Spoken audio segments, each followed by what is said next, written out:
President Exploration for Mayfair Gold. Howard's going to be presenting our results with me. This session is being recorded and will be available later on our website. Before we kick off the presentation, just to let you know that I think we've placed everyone on mute. And at the end of the very brief formal presentation, we'll open it up for questions. In the center of your screen, you will see a hand. Just raise your hand, and if you have any questions, and we'll address them. I think that's all for now, so I'm going to share my screen, and Howard and I will take you through a brief presentation on the results update.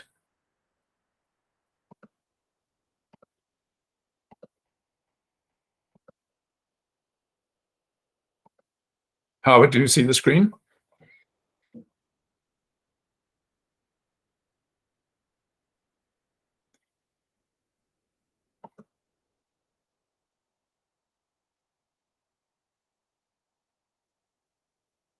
Howard, you're on mute.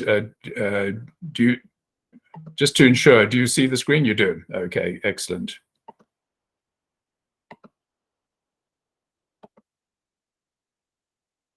Well, thank you, everyone, again. So this is the interim resource update for Mayfair's Fenn project. Just to remind everyone that, first of all, a cautionary statement. It will be on our website, so you'll have the opportunity to see it in detail. Just to remind everyone what our mission is here, what Mayfair's vision is. Of course, we're in the Tier 1 gold mining jurisdiction of Timmins, Ontario. Undoubtedly the best place, I think, globally to develop and operate a gold mine. We have achieved an important milestone, being Canada's first carbon neutral gold project. And we have the vision off the base of that to develop Canada's first carbon neutral gold mine. As part of our vision, we also hope to be able to maximize automation and remote control of the operations. We have the benefit of being right on Highway 101, 20 kilometers east of Matheson, which is where our exploration office is. And we think we have the opportunity to operate the mine with a minimal number of staff on site. For those of you who are less familiar with the Timmins Gold Camp, here are some of the key operations, all highlighted with gold stars. And there's Fenn in the center, the top center, right in the heart of the Timmins Gold Camp. Again, for orientation, the yellow squarish object on the right-hand side is the Fenn project. 20 kilometers to the east is Matheson, and then a further 60 kilometers to the west, 60 kilometers to the west of Matheson is Timmins. This map shows our property position. We have close to 5,000 hectares split between the North Block, what we call the North Block, that hosts the current resource, now a little over 3 million ounces, and then separated on the Pipestone Fault to the south by about 3 kilometers is the largely unexplored South Block. And as you can see, we're in a very mature gold producing area with current and past producing gold mines on strike east and west of both the North and the South Blocks of Fenn. I beg your pardon. What's notable, and you'll see it in this slide, is the speed with which we've moved since we acquired Fenn. We acquired the asset on the 31st of December 2020. The first drill rig was turning within 3 weeks on the 19th of January. We completed our IPO about 19 months ago in March of last year. And here we are 22 months later since the start, and we've completed 96,000 meters of a planned 110,000 meter infill and expansion drill program. We've also completed more advanced met testing, and we've done some regional exploration on both the North and the South blocks, around 11,000 meters combined. no assay results reported yet from those programs. This is where we are right now, plus 96,000 meters in 144 holes. The conceptual pit outline that you see here, the peanut shape, that's based off the last resource update, not the current resource update that we've reported today. And I'll show you on a plan view a little later on how the conceptual pit has changed, increased in size. All of these lines indicate the holes that we've been drilling, 144 holes. Importantly, in respect of today's update, you can see the high density of drilling in what we call the expansion zone, which is really in the center of the deposit. This area was previously poorly drilled by the previous owners of the asset, and that's been the focus of much of our drilling for the past 18 months. We've had 2 of our 3 drill rigs beavering away pretty much constantly in this area. And that's where we've seen the biggest contribution to the increase in the tons reported today. These are the numbers for the resource update. And I must highlight again, this is based only on 67,000 meters of 110,000 meter drilling. So that's probably all of the drilling through to the end of June this year, and all of the assays through to the end of July. Obviously, we've done a great deal more since then, so there will be a further resource update early next year. Keeping the cutoff grade the same as we reported in our maiden resource last year at 0.35, indicated we have a little over 3 million tons, 3 million ounces, I beg your pardon, at an average grade of 0.81. And we have an inferred resource of a little over 300,000 ounces, average grade of 0.7. Now, you may recall that the average grade for our maiden resource indicated was 0.91. So we've seen a moderation of the grade, which is really a function of the lower grade expansion zone material that we've been drilling. I'll talk more about that in a minute. You'll also see our maiden underground resource. It's small initially, 1 million tons at 3.22 grams per ton for a little under over 100,000 ounces. We have a tremendous amount of work to do still to define a larger underground resource and at a higher category. Here is the resource at varying cutoffs, and you can see we've highlighted 0.35, delivering a little over 3 million ounces at 0.81 grams per ton. What's important here is you can see that if we move our cutoff grade just a little higher to 0.4 or to 0.45, the tons don't change materially, but the grade improves quite a bit. So, at 0.45, we're back at our first resource grade of 0.91, and we're close to 2.8 million ounces. The takeaway here is that the bulk of the ounces sit within the higher grade core zone, or main zone as we call it, on the west side of the deposit. And although we've added a tremendous amount of tonnage in the expansion zone, the higher grade really is leading the way on the west side. Here's the GT curve, and I think I've spoken to most of this already. Howard, can I hand over to you to talk about this?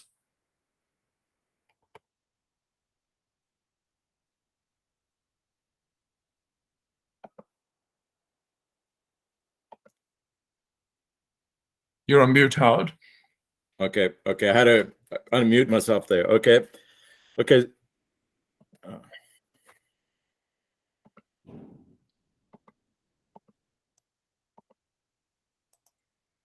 there we go.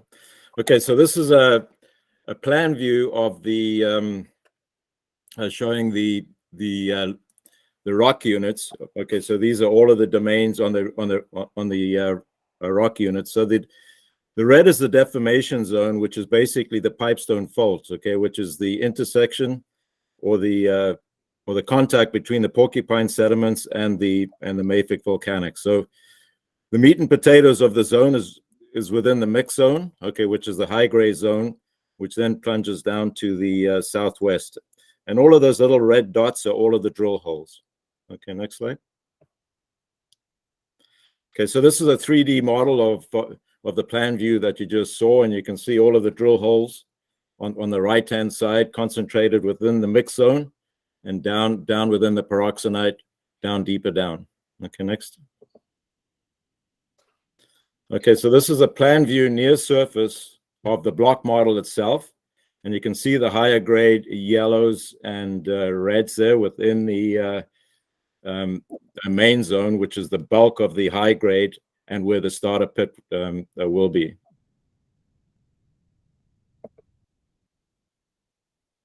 Okay, so this is a section through the plan map that you just saw, and certainly you can see the true widths of the Fenn Gib deposit through the high grade area. You know, is approximately 250 meters wide, and you can see to the left there where the footwall zone is. That's where some of the underground resources come from, and certainly we need a lot more drilling on the footwall zone to upgrade it into the indicated category, and obviously add more ounces as well. Thanks, Howard. One of the important things that we've always impressed upon shareholders is the significance of our potential high-grade starter pit, which very, very broadly is shown above this red line. When doing due diligence on Fenn Gib, one of the most important things that we focused on was the potential to repay capital, development capital, rapidly. And stating the obvious, this is the period when shareholders are placed at the highest risk, when we essentially mortgage the asset to raise the development capital. And generally speaking, companies, for one reason or other, tend to face challenges during that development and payback period.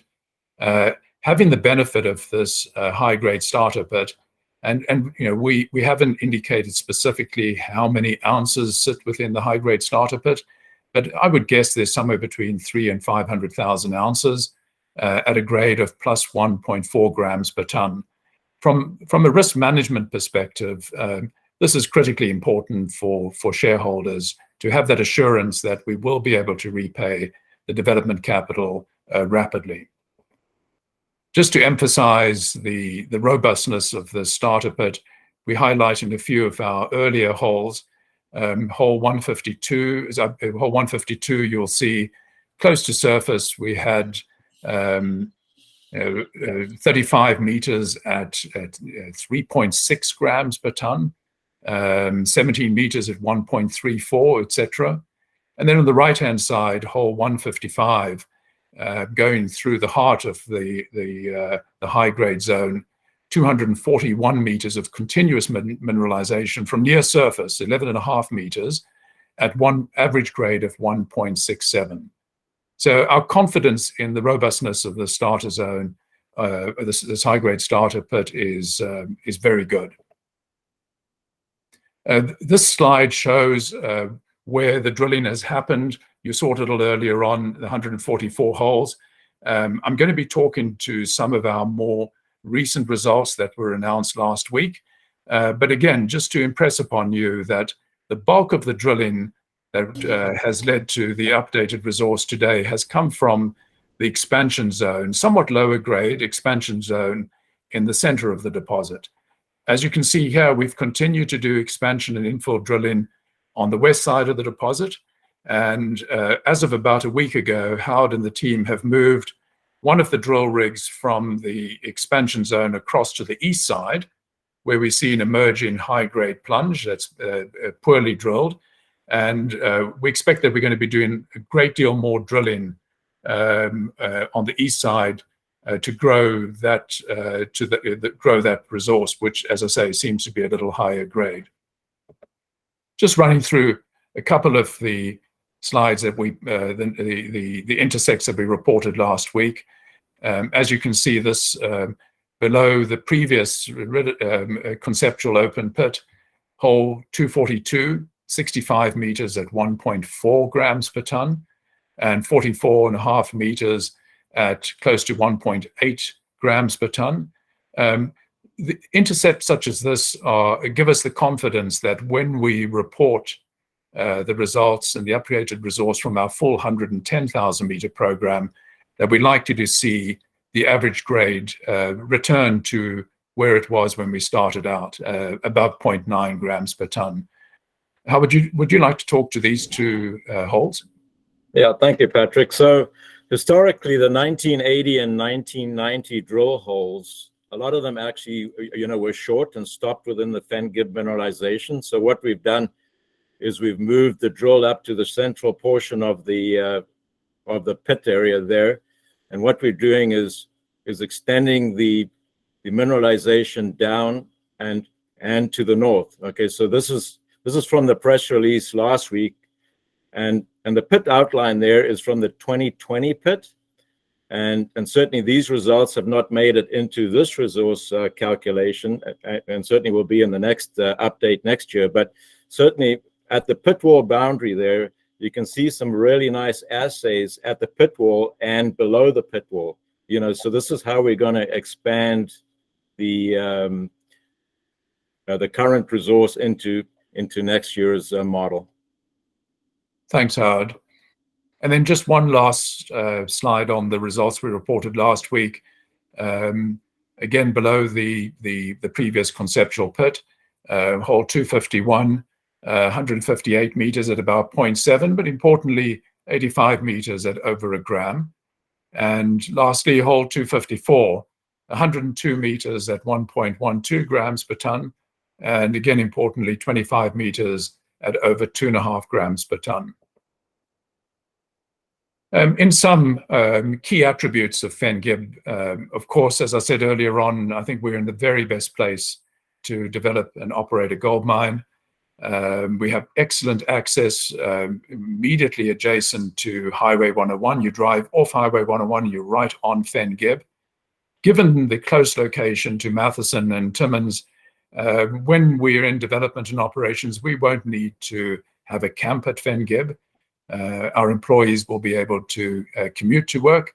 But importantly, we hope that we're going to be able to design Fenn Gib to maximize remote operations. So even eliminating the need for example, plant operators to have to travel from Matheson or Timmins to site, that they can simply operate from a remote operations center off-site.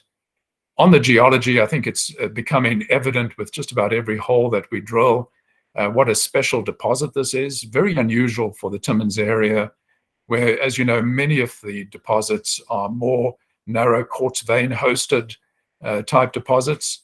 This is broad disseminated mineralization. It's now over 1.2 kilometers on strike on the Pipestone Fault east-west. And on the west side, as we've been showing, the deposit is up to 300 meters wide. It's near surface. It outcrops on the north side of the deposit, and there's shallow cover on the south side. So a low-risk open pit bulk mining operation, low strip, and I must stress low strip. When you have these narrow quartz vein hosted type deposits, the strip ratio generally tends to climb to somewhere between 5 and 6 and even higher to 1. Our previously reported strip ratio last year was 3.5 to 1. We haven't reported yet what the strip ratio is in the new conceptual pit. That will come with a 43-101. But based on what we see, my sense is that we're likely to get the strip ratio down to below 3, which would be very beneficial from a mining cost perspective. And then, of course, the continuing potential for high-grade resources underground.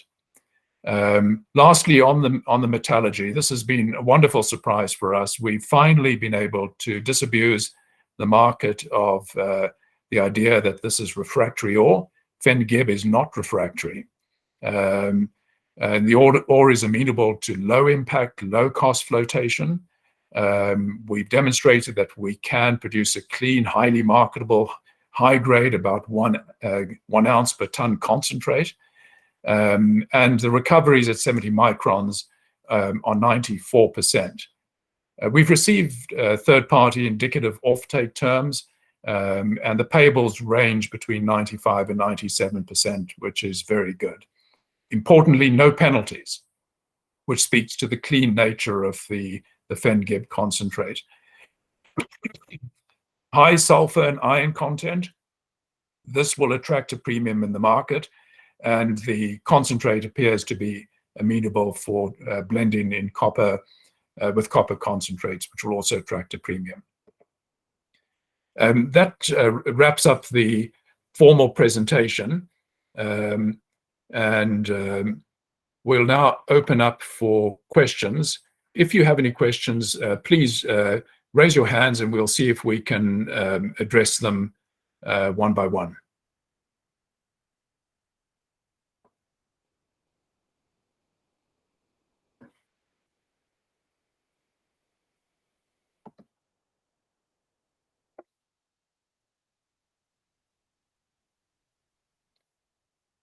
Yes, Trevor. Do I unmute myself? Well, I have. You're unmuted and we can hear you loud and clear. So the 3 million ounces strikes me as a significant high and good number, but I guess the critical factor is the density of the ore across the whole zone. I mean, you've indicated that there's continuity over significant distances, but I'm not sure about this, the density. I mean, can you, in a vertical sense, can you have I'll use the term high grade core, but then on either side, fairly wide bands of very low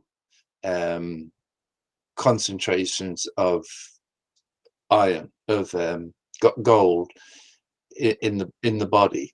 So I'm trying to balance out the notion of continuity across a wide area with significant variation in parts of that area. So your core appears to be not only high grade, but also continuous as you move across the area, but I'm not sure about that for the whole. So perhaps you could comment on my attempt to understand the geology a bit. Thank you. Thank you, Trevor. And yes, look, it's an important question. And do you see the slide that I'm showing now? Yes, I see it. So again, just to recap, you're correct that there's the high-grade core zone is over here on the west side.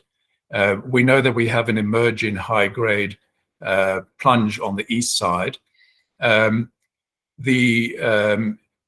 one thing that's been apparent from the previous drilling that was done is that the area between these two subvertical plunge zones, high-grade plunge zones, is lower grade, and particularly towards surface.